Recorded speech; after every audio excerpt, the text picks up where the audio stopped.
Hello everyone. Today we are going to cover arithmetic slices. So we are given an input of an integer array and we have to return the number of arithmetic slices in given array. So what is arithmetic slice? A sequence of number is called arithmetic if it consists of at least three elements and if the difference between any two consecutive elements is the same. So there must be a sequence inside the given array whose difference should be same and the sequence must be at least three elements. Now let's see this with an example. Here is our given example array. So now let's start checking the difference between the first element and second element. The difference is 1, and the second element and the third element, the difference is 1 again. So 1, 2, 3 forms a sequence that is called arithmetic slice. So far the arithmetic slice we found is 1.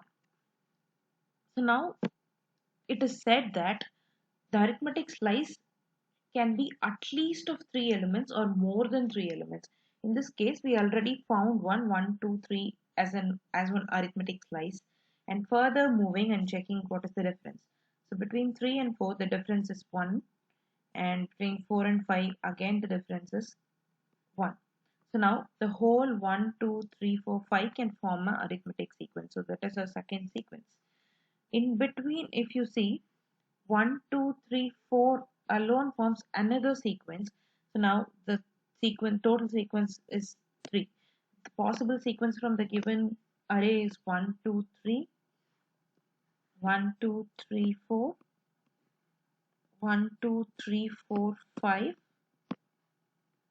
and it can be 2, 3, 4 or 3, 4, 5 or 2, 3, 4, 5. So we can form 6 sequences from the given array. So let's see how are we going to solve this. This problem can be solved by 5 different approaches, and in this video we are going to cover few approaches out of them. So obviously our first approach is going to be brute force. So now in brute force, as usual, we'll be having two pointers I and j.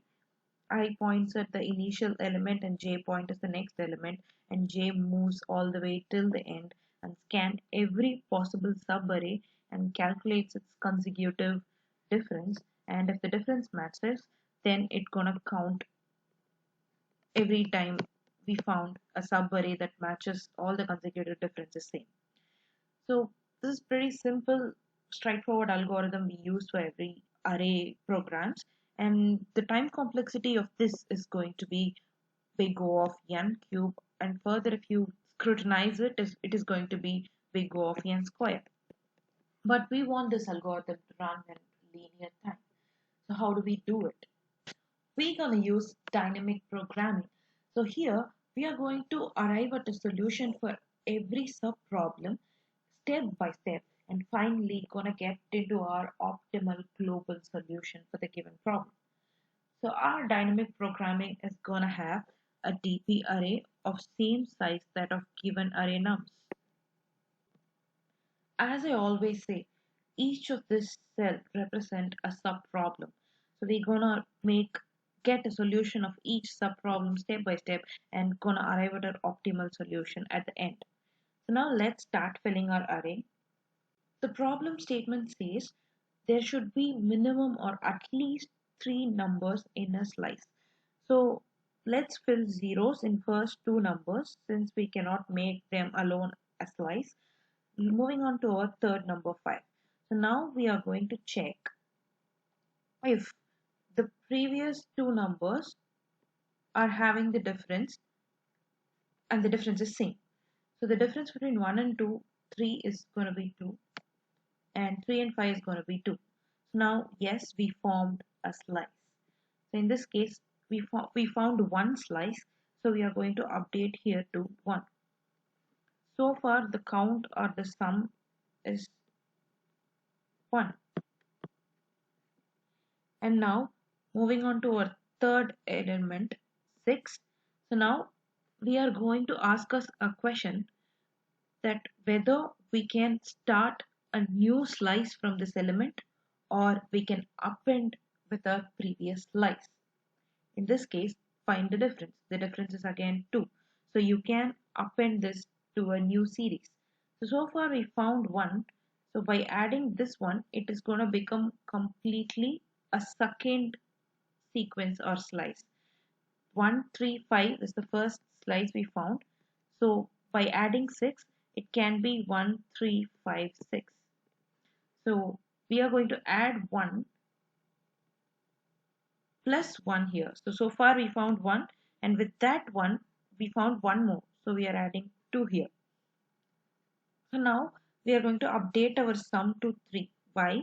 Because the sequence can be 1, 3, 5, 1, 3, 5, 6 or 3, 5, 6.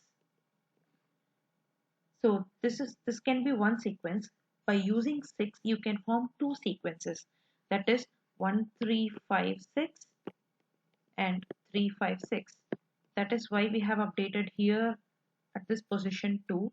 So now our sum is going to become 1 plus 2, 3. Let's move on to 10. We are going to ask the question again whether we can form a sequence from here, starting from here, or we can append the number to the existing slice. So let's find the difference. The difference is 4, which is not matching the previous difference. So we cannot append this 10 to the previous sequence. So it has to be 0. Where later we can check whether we can form the slice or we cannot include this number in any slice. But so far we cannot append it to the previous sequence. So it is 0 and sum is still going to be 3. So now let's moving on to 15. The difference is 5. If you check the previous difference and the after difference, it differs. So you cannot include 6, 10, 15. So moving on to the next number, 20, the difference is 5 again. So from 15, the previous difference is 5 and the after difference is also 5. So you can form a minimum sequence with 10, 15 and 20. So we found a new sequence, so I'm going to add 1 here. So as we found new sequence, the total sequence or the sum is gonna become 4. Moving to our 25, the difference between 20 and 25 is gonna be 5. So now checking from 20, the previous difference is 5 and the after difference is also 5. So now we can append this 25 to the previous slice. Then the sequence it can form with 25 is gonna become 2. That is the previous value plus 1. In this case, we're going to add sum with 2 and the sum becomes 6. And moving on to 28, the difference becomes 3, which is not matching with the previous difference. And so we cannot append this with the previous slice. So we are going to put 0 here. Moving on to 29, the difference is 1. It is not matching with the difference between 25 and 28. So again, it is going to be 0. So moving on to 30, the difference is 1 again. So here you found one more sequence. That is from 29, the previous difference is 1 and the after difference is also 1. So we can form one more sequence or slice 28, 29 and 30. So now we found one more sequence. So let's update it to 1. And it adds to the sum and the sum becomes 7. As you don't have any more elements left next to 30 and the sequence should have minimum of 3 elements, it stays 0 and the final result is going to be 7. So this algorithm actually works in big O of n time complexity and big O of n space complexity. So let's see how are we going to code it. As we saw examples, let's directly code. As I said, I'm going to have an integer array db of size given array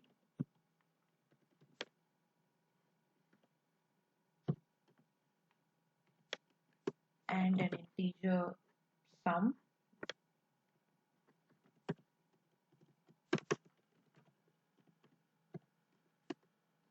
So I'm gonna start my array from third element because it should have at least 3 numbers in a slice. Since the index starts from 0, I'm gonna assign it to 2.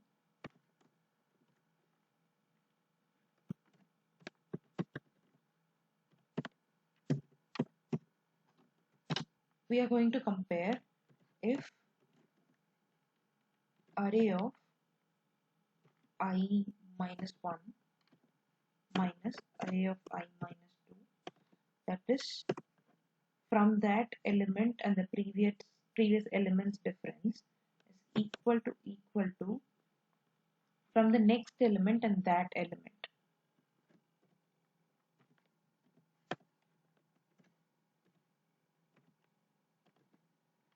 If that is the case, we're going to update our dp with 1 plus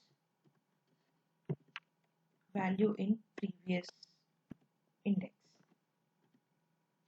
and we're going to update our sum every time with the value of dp,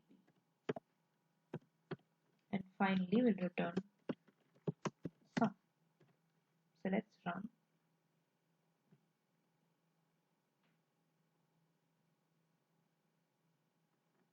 So yes, this runs fine. Actually, as I said, this algorithm is going to work in big O of n linear time complexity and big O of n space complexity. You can modify the same algorithm to have a constant space. That is, instead of using a dp array, I'm just going to use a variable dp. It is actually going to hold value of the calculation at every stage. So simply instead of array, I'm going to declare dp. At places of dp array, I'm going to use just the variable. This will also work fine.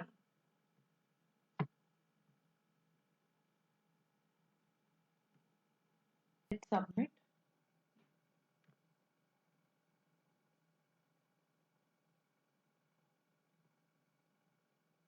Okay, I forgot to add one condition that if it matches, then it is going to update the TP. If not, we are going to update it to 0, because by default in Java, the integer arrays will be filled with 0.